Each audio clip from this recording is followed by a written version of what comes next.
Nowhere you can go is more peaceful, more free of interruptions than your soul. Retreat to consult your soul and then return to face what awaits you. Marcus Aurelius. Marcus Aurelius was a Roman emperor from 161 to 180 AD and is considered the last of the 5 good emperors. During his time, he constructed a series of autobiographical writings known as the Meditations, in which he constantly advocated for finding stillness in life, while his meditations regularly speak of the importance of waking up early and seizing the day. He also stressed the importance of taking time to retreat into oneself and find stillness.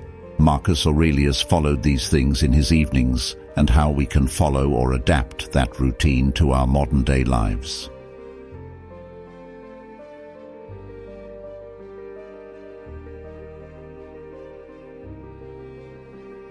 Number 1. Eliminate external stimuli. For it is in your power to retire into yourself whenever you choose. Marcus Aurelius used his evenings to disconnect.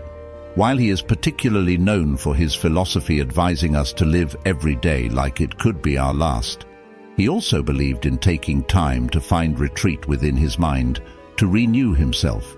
He did this to cleanse himself from stress or negative feelings by disconnecting from external stimuli and finding value in looking inward. Our evening routine typically involves catching up with social media, watching television, or answering those last-minute emails. We need to cut down on these stimuli and declutter our brains. Hence, your evening routine should be the time you spend with yourself.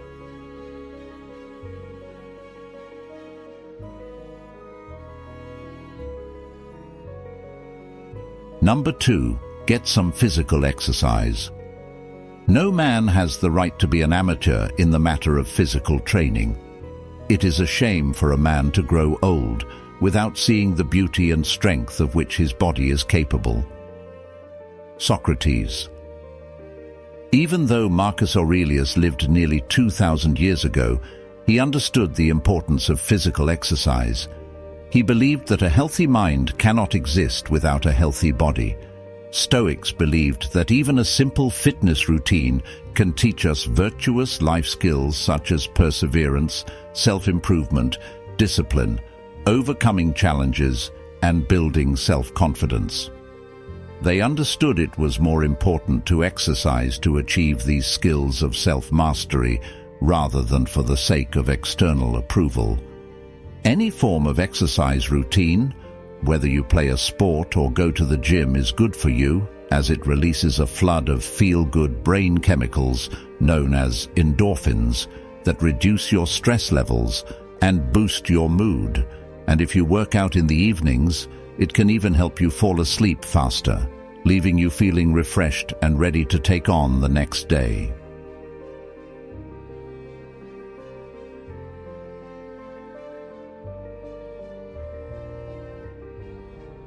Number 3. Review your day.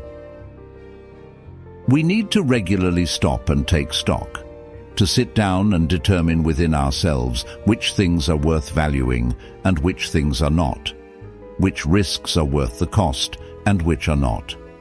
Even the most confusing or hurtful aspects of life can be made more tolerable by clean seeing and by choice. Epictetus. The Stoics believed that the 2 best times for reflection were in the morning and evening. Prepare for the day ahead by journaling in the morning and reviewing the day that just passed. Marcus Aurelius wrote his meditations to review his daily life and thoughts to achieve personal clarity. He kept a constant eye on his daily actions and choices. Stoics emphasized being mindful of your actions and stressed the importance of taking time at the end of each day to review what happened to become more mindful in general. Stoics called this type of mindfulness attention, which is meant to bring self-awareness to your actions and whether they are aligned with your higher self.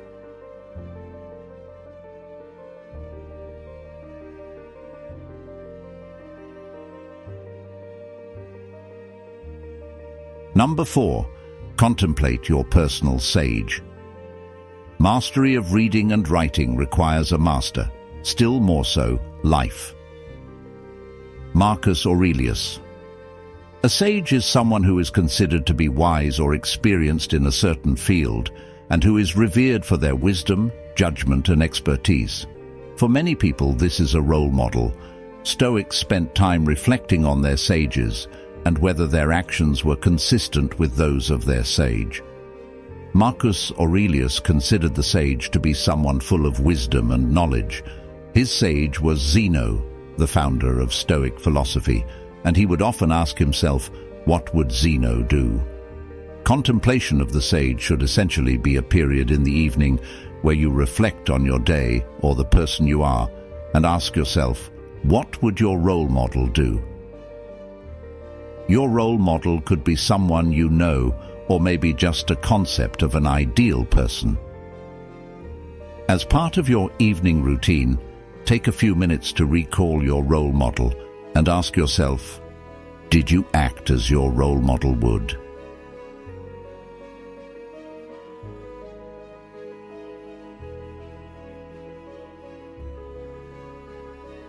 Number 5. Take a view from above.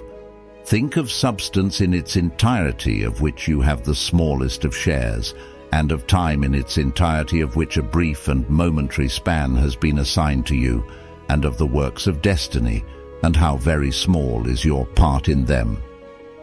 Marcus Aurelius advises you to contemplate life from the point of view of the cosmos, or to take a view from above. A view from above means taking a zoomed-out perspective of your life and looking at yourself and your day as if you were watching from a third person's perspective to remove personal emotions and anxieties. It is known that in his evenings, Aurelius would reflect on his life from the point of view of the cosmos to overcome his own limited personal perspective.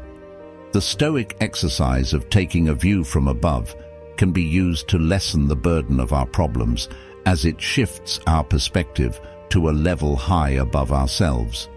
You can start by spending some quiet time in the evening, looking at your immediate surroundings and your body, your home, and the people you live with. Zoom out to see your city and how everyone who lives around you has a unique life that you know nothing about. They have hopes, dreams, and fears just like you.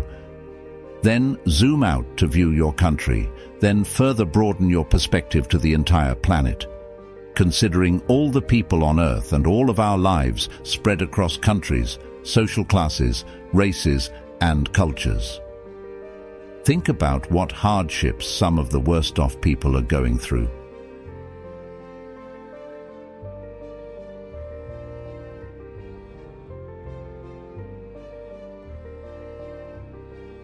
Number 6. Spend time with family.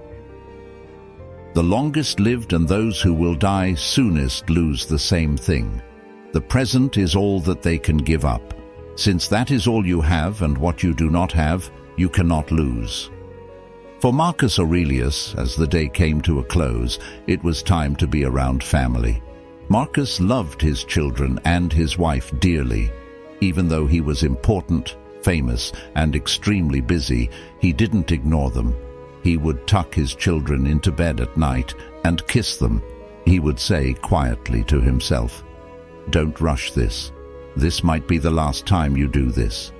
It's not guaranteed that either of you will make it through the night." He loved them. He cherished this thing in front of him, which was the most important thing in his life, and then said, "Good night." He would repeatedly do this, for as long as he was fortunate enough to live. Stoics used the contemplation of death as a practice by which to remind themselves of the impermanence of life.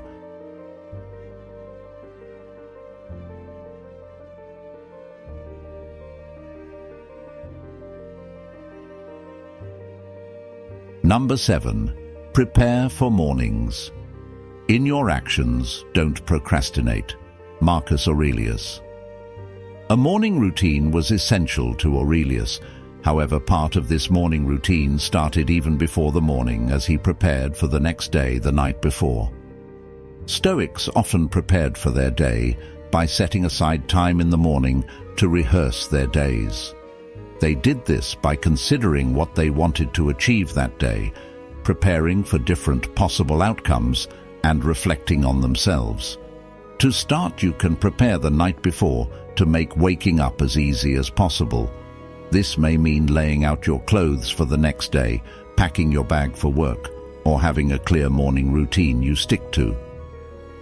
Prepare for tomorrow during your evening routine will not only help you with your morning routine, but it can also reduce anxiety about the tasks that lay ahead of you when waking up.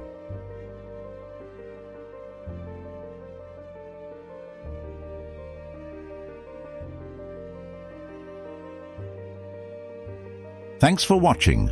I hope you found this video helpful. If you did, please like and subscribe to my channel for more videos like this. And if you have any questions or comments, please leave them below. I'd love to hear from you. Thanks again for watching.